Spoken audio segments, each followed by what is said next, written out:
When human beings first looked up at the night sky, they didn't see empty space. They saw something watching them. The stars moved in patterns. The sun returned every morning. Storms arrived without warning. People were born and people died.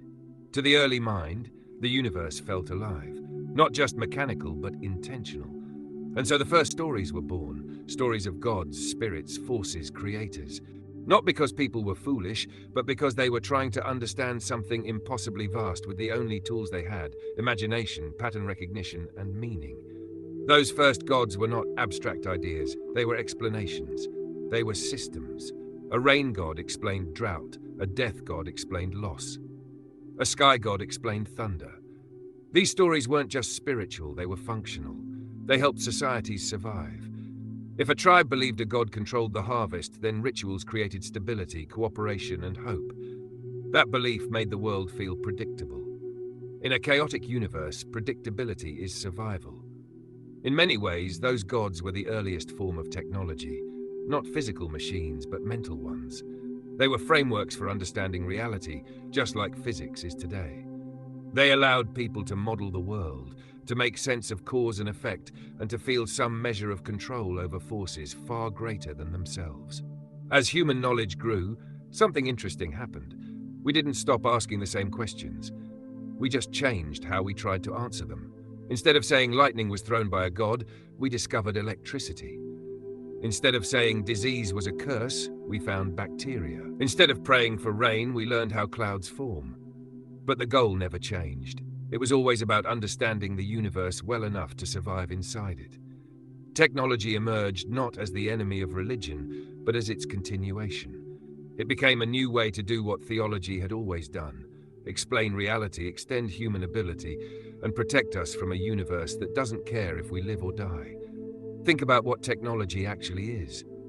A hammer extends your hand. A telescope extends your eyes. A computer extends your mind.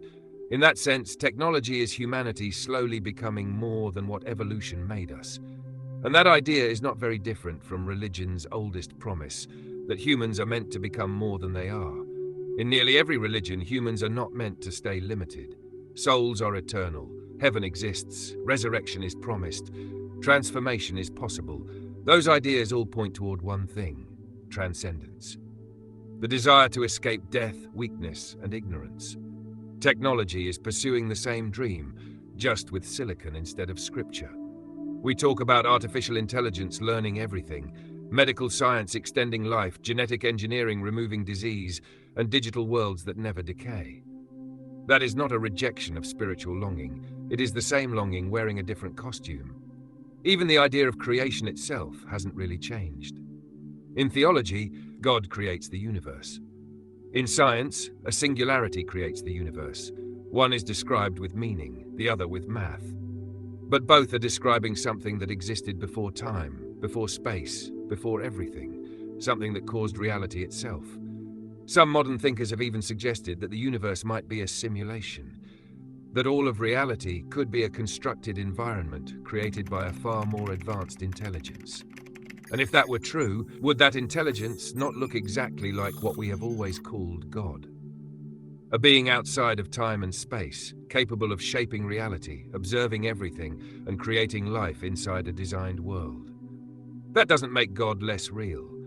If anything, it makes the idea more concrete. A sufficiently advanced civilization could create universes the way we create video games. To the characters inside that game, the programmers would be gods. They would exist beyond their physics. They could see everything.